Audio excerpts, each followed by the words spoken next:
Aujourd'hui, je vais te révéler les vrais secrets de la gradation Pokémon.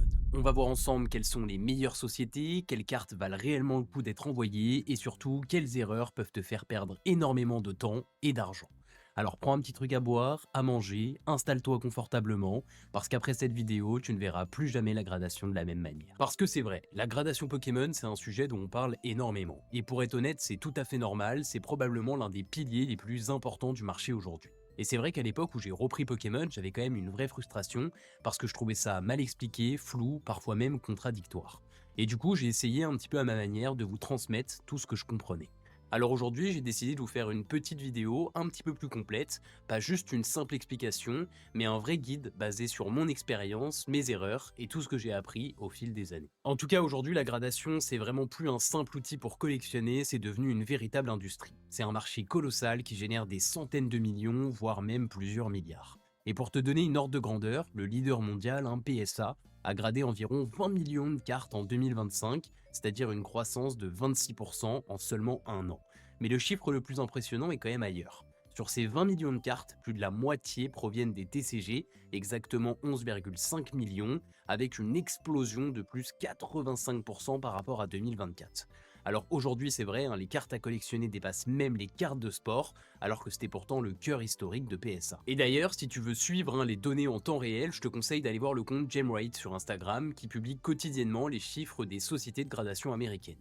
Maintenant, on va juste faire un petit calcul très simple. Avec une estimation base d'environ 30 € par carte, on dépasse déjà largement les 600 millions de dollars générés uniquement par PSA en 2025. Et encore, je prends la fourchette de 30 €, mais elle est très conservatrice. Parce que dans la réalité, les prix peuvent monter à plusieurs centaines, voire plusieurs milliers d'euros en fonction de la valeur de la carte, du service choisi ou même de ta localisation.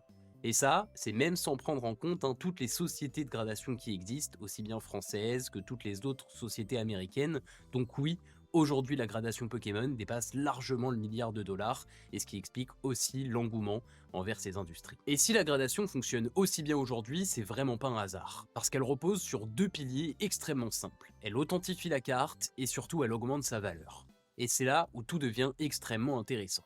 Parce que plus la carte se rapproche de la perfection, plus son prix peut littéralement exploser. Et on parle pas de quelques euros de différence, parfois juste un petit point de notation peut représenter des centaines, des milliers, voire des millions d'euros comme on l'a vu récemment avec le Pikachu Illustrator. Et ce qui est encore plus impressionnant, c'est l'écart entre l'excellence du PSA 10 et la perfection absolue d'un Black Label. Parce qu'à ce niveau-là, on ne vend plus simplement une carte, on vend un statut, on vend un symbole. Et aujourd'hui, certains sont prêts à dépenser des sommes complètement déraisonnables pour l'obtenir. Et c'est précisément à ce moment-là que la gradation change de dimension, elle devient plus qu'un simple outil de certification, mais un véritable levier stratégique. Et c'est exactement ce qu'on va analyser dans cette vidéo. Maintenant que vous avez compris l'impact réel de la gradation, on va rentrer dans quelque chose d'un peu plus concret. Parce qu'avant d'envoyer vos cartes, il y a des bases que vous devez absolument maîtriser. Et je vais vous partager 4 conseils essentiels à connaître avant de grader. Et juste après, je vous expliquerai aussi comment sélectionner les bonnes cartes et surtout comment les prioriser intelligemment. Et le premier point, qui est probablement le plus important, c'est ne faites pas grader n'importe quoi. C'est l'erreur la plus fréquente que je vois très régulièrement et c'est aussi celle qui coûte le plus cher. Parce que pour être réellement rentable, il faut comprendre qu'il y a plusieurs paramètres qui rentrent en jeu. L'état de la carte, sa rareté, la demande sur le marché, mais surtout la note finale que vous allez obtenir. Et c'est là que beaucoup se trompent. Parce que sur les cartes récentes, la règle elle est très simple. N'envoyez jamais une carte qui n'a pas le potentiel d'obtenir ou un PCA 9,5 par exemple, ou un PSA 10. Pourquoi? Parce que dans la majorité des cas, la différence entre une carte brute et un œuf est extrêmement faible, parfois même inexistant. Et donc autrement dit, vous prenez un risque pour quasiment aucun gain. Alors si vous avez un doute, et ça arrive très souvent, moi le premier, n'hésitez pas à demander un avis extérieur. Et par exemple sur le Discord, je sais que j'en parle beaucoup en ce moment, on analyse régulièrement vos cartes ensemble. Parce que même avec de l'expérience, il y a quand même une réalité, c'est qu'on est toujours biaisé par ses propres cartes. Et concernant le vintage, il y a une logique qui change complètement. Parce que ici, une note de 7, 8 ou 9 peut déjà être très intéressante. Parce que la gradation ne sert pas uniquement à obtenir une note, elle permet aussi d'authentifier la carte. Et aujourd'hui, cet aspect il est devenu plus qu'important, parce qu'avec l'arrivée des nouveaux collectionneurs sur le marché, Beaucoup ont encore du mal à reconnaître certains détails, les textures, les brillances ou encore les spécificités propres à certaines époques. Et ça peut donc vite créer des doutes. Et d'ailleurs, voici un exemple assez révélateur. J'ai récemment publié une carte de l'ère noir et blanc, que certains ont immédiatement considérée comme une fausse, simplement parce que la brillance ne correspondait pas aux standards visuels auxquels ils sont habitués aujourd'hui. Parce qu'à l'époque, la brillance n'était pas horizontale comme sur les cartes récentes. Alors qu'en réalité, vous vous en doutez bien, la carte est parfaitement authentique. C'est vrai que ça m'arrive de me tromper, mais là on parle quand même de ma crédibilité, ça serait pas du tout malin de ma part de publier une fausse carte. Et je trouve que cet exemple, il illustre parfaitement un point essentiel. La gradation, c'est pas seulement une note, c'est aussi une validation claire et reconnue dans un marché où la confiance est primordiale. Le deuxième point, c'est quelle société de gradation choisir. Parce que oui, le choix de la société va directement impacter la valeur de vos cartes. Aujourd'hui, il faut être très clair, en termes de valorisation pure, PSA reste la référence mondiale, même si personnellement je n'aime pas du tout les boîtiers, il faut l'admettre, aujourd'hui ça reste les leaders. Parce qu'ils peuvent avoir des critiques, des polémiques, bah leur image de marque elle reste extrêmement forte. Et surtout, leur volume il est colossal, ce qui fait qu'ils devraient rester dominants encore pendant longtemps. Mais ça veut pas dire que tout est parfait. Il y a déjà un premier point problématique, c'est les délais. Sur les offres d'entrée de gamme, comptez généralement entre 6 à 9 mois d'attente, et ça peut poser un vrai problème parce que le marché Pokémon est loin d'être stable, on le sait. Et entre le moment où vous envoyez votre carte ou celui où vous la récupérez, bah, le prix peut avoir totalement changé, aussi bien à la hausse qu'à la baisse. Le deuxième point, c'est le coût. Chez PSA, le prix de la gradation dépend directement de la valeur estimée de votre carte, et dans certains cas, ça peut devenir extrêmement élevé. Par exemple, grader une carte comme un Pikachu Pancho peut coûter plusieurs milliers d'euros. Donc il faut vraiment l'intégrer aussi cette variable dans votre stratégie. Et enfin, il y a un sujet dont on parle moins, mais qui reste important, c'est les faux boîtiers. Petite astuce rapide, vous pouvez utiliser une lumière bleue pour vérifier assez facilement si le boîtier il est authentique. Mais attention, parce que le boîtier peut être authentique, mais contenant une carte différente. Donc prenez, ça c'est un petit tips, toujours le temps de vérifier les scans via le QR code qui est affiché derrière et d'analyser la carte en détail, voir si elle correspond. Parce que bah, vous le savez, hein, les slabs PSA, il y a eu beaucoup de TikTok, etc. qui ont tourné, comme quoi ils peuvent s'ouvrir facilement dans certains cas. Et donc bah, c'est très facile de récupérer une carte en 10, de mettre un équivalent 7 ou 8, même si c'est une vraie carte, et derrière bah, de vous la revendre comme un 10, parce que beaucoup achètent une note et pas un état, mais ça on reviendra dessus plus tard. Et bien sûr, la gradation reste subjectif, c'est un élément qui est essentiel à comprendre, parce que contrairement à ce que beaucoup de gens pensent, la gradation c'est pas une science exacte. Il existe de nombreux exemples d'incohérences dans les notes attribuées, et ça peu importe les sociétés, hein. Et ça s'explique assez simplement. D'abord, il y a une part d'erreur humaine, ensuite certains défauts sont extrêmement difficiles à percevoir à l'œil nu, et une carte elle peut certes sembler parfaite, alors qu'en réalité elle présente des micro-défauts qui vont impacter la note finale et dont nous, on peut pas forcément se rendre compte. Et puis il y a aussi un facteur important, c'est que chaque société a ses propres critères. Certains vont être plus stricts sur le centrage, comme c'est souvent le cas chez CCC, d'autres vont être plus tolérants sur certains défauts d'usine, comme PCA, et au contraire, il y en a qui vont les pénaliser, comme chez PSA par exemple. Et bien sûr, il existe encore beaucoup d'autres différences dans la manière de noter. Donc forcément, tout ça crée des variations. C'est pour ça que quand vous envoyez vos cartes, vous devez toujours garder en tête qu'il existe une part d'incertitude, et donc d'adapter votre stratégie en conséquence. Et ça nous amène à un point très important, surtout pour ceux qui achètent des cartes déjà gradées, ne vous fiez jamais uniquement à la note. Une note, c'est une indication, mais c'est pas une vérité absolue. À cause justement de toutes ces incohérences possibles, c'est essentiel d'aller toujours un petit peu plus loin, de demander des photos détaillées, d'analyser la carte par vous-même si vous pouvez faire de la remise en main propre, ce qui reste idéal, et prenez donc toujours une décision basée sur votre analyse et pas seulement sur le chiffre affiché. Parce que dans ce marché, ceux qui gagnent, c'est ceux qui regardent plus loin que l'étiquette. Et dans cette dernière partie, on va essayer de voir comment bien choisir les cartes à envoyer en gradation. Parce qu'au final, c'est là que tout se joue, hein. Et vous pouvez connaître les sociétés, comprendre le marché, mais si vous envoyez les mauvaises cartes, bah, vous allez perdre de l'argent.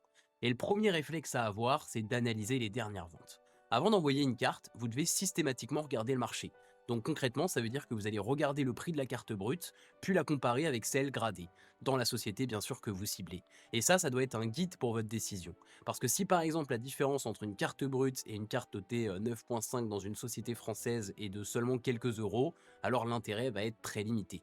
Et dans ce cas-là, bah, vous prenez un risque pour un gain quasiment nul, et encore une fois, sur le long terme, c'est le genre de décision qui peut vous coûter cher. Le deuxième point qui est souvent sous-estimé, et je le vois parce que je discute avec énormément d'entre vous, c'est les pop reports. Alors, beaucoup de gens, justement, passent à côté, alors que c'est un outil extrêmement puissant.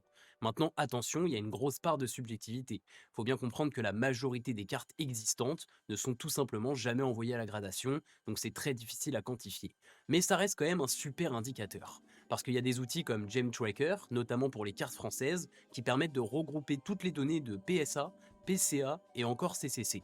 Et donc l'objectif va être très simple avec ce style d'outil, c'est de comparer le nombre total gradé avec le nombre de cartes ayant obtenu un 10. Et c'est là que ça devient stratégique, parce que plus le taux de 10 est faible, plus la rareté augmente. Et donc si la rareté augmente, les prix peuvent monter. Et on le voit très bien sur certaines cartes récentes, comme le Dracofeu de Flamme Obsidienne, comme le Magikarp 2v2, ou encore certaines promos issues de coffrets ou de TB. Et le troisième point, ça va être ce que vous allez devoir vérifier absolument avant d'envoyer une carte. Alors je vais pas rentrer dans tous les détails parce que je pense que la plupart d'entre vous savent déjà repérer une carte avec du potentiel, hein, surtout les plus classiques, hein, pas de point blanc, faire attention au silvering, etc. Mais je vais quand même vous donner deux conseils simples que beaucoup négligent et qui expliquent très souvent des mauvaises notes. Le premier point, c'est d'analyser vos cartes avec un flash. Regardez-la attentivement pour détecter d'éventuelles rayures. Et surtout ne pas confondre avec les print lines, parce que les print lines c'est des défauts d'usine, alors que les rayures c'est souvent dû à de la manipulation, et ce qui va bien évidemment jouer sur la valeur de votre carte. Donc vraiment faites très attention parce que les print lines c'est souvent droit et uniforme pour vous les repérer, alors qu'une rayure c'est souvent très irrégulier. Et le deuxième point, c'est le centrage, et surtout sur le front. Parce qu'il y a beaucoup de personnes qui se concentrent uniquement sur le dos de la carte, alors que croyez-moi, la face avant est aussi très déterminante, surtout par exemple chez PSA. Et pour le reste, ça dépendra de votre expérience, de la société de gradation que vous allez choisir, parce que dans l'ensemble, les critères globaux restent partout les mêmes. Les critères, mon dieu. Et pour finir, j'avais envie de partager quelque chose d'important, un message qui est un peu différent de tout ce qu'on vient de voir, mais que j'avais vraiment envie de faire passer. Parce que au-delà de la stratégie, des chiffres, de la rentabilité, il y a aussi une réalité qu'il faut pas oublier, il n'y a pas de société de gradation parfaite. Aujourd'hui, je vois énormément de personnes critiquer PSA, PCA, CCC, Collectora, peu importe la société, et je vais être honnête, ça m'arrive aussi de critiquer, hein. Donc attention, je suis pas là pour vous donner une vérité absolue, parce que je fais moi-même parfois partie du problème, et c'est important de le reconnaître. Mais il faut aussi prendre du recul.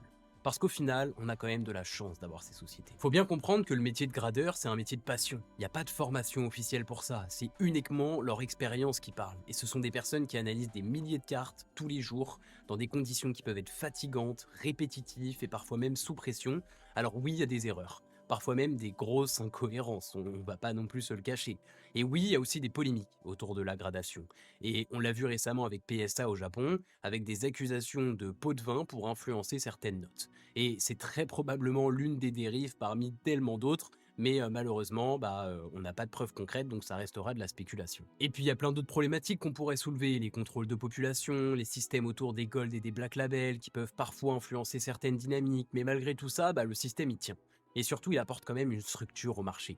Parce que sans la gradation, le marché actuel, et ça faut bien le comprendre, n'existerait tout simplement pas tel qu'on le connaît. Alors oui, dans un monde idéal, on aurait une notation universelle avec des critères parfaitement harmonisés, mais d'un point de vue business, c'est tout simplement pas viable, parce qu'il y a énormément d'argent en jeu, et je pense que vous l'avez vu dès l'introduction. Donc au final, le plus important c'est quoi? C'est de faire vos propres choix. Choisissez vos sociétés en fonction de vos objectifs. Ne vous laissez pas influencer par moi, par un créateur ou par n'importe quel autre collectionneur. Et puis surtout, n'oubliez pas aussi, et je le dis, de soutenir les sociétés françaises, CCC, Collectora, PSA, peu importe, moi je suis en partenariat avec personne, donc je m'en fiche, mais ils font quand même un travail solide aujourd'hui, et puis c'est aussi l'économie de notre pays en comparaison à d'autres sociétés américaines qui certes apportent une valorisation, et je le comprends pour les personnes qui sont purement dans l'investissement, mais il faut pas oublier qu'ils payent pas d'impôts chez nous, etc. Enfin bref, après j'ai pas envie de rentrer dans des débats politiques. Mais au-delà de tout ça, gardez quand même une chose en tête, faites-vous plaisir. Ne suivez pas des vidéos comme un robot. Si vous avez envie de faire grader une carte sans valeur, faites-le. Si vous voulez justement envoyer une carte coup de cœur, faites-le. Et est-ce que ça sera le choix le plus rentable? Bien sûr que non. Mais est-ce que c'est ce que vous avez envie de faire? Oui. Alors si vous voulez le faire, faites-le. Faites-vous plaisir, et c'était vraiment ça le message que je voulais faire passer. Enfin voilà, j'espère que vous allez avoir kiffé la vidéo, elle était un petit peu plus longue que d'habitude parce que j'avais beaucoup de choses à vous dire, et puis je voulais encore une fois vous remercier, même s'il y a eu des vidéos depuis, moi on est le lendemain du cap où j'ai passé les 5000 abonnés, c'est fou, et vraiment je suis éternellement reconnaissant pour le soutien que vous m'apportez. Donc voilà, c'était mon petit message de fin, putain les fins de tournage pour moi c'est toujours un carnage. En tout cas, prenez soin de vous, faites attention à votre argent, faites attention à votre famille aussi. Et puis nous, on se retrouve très bientôt pour une prochaine, et j'espère pour une longue aventure.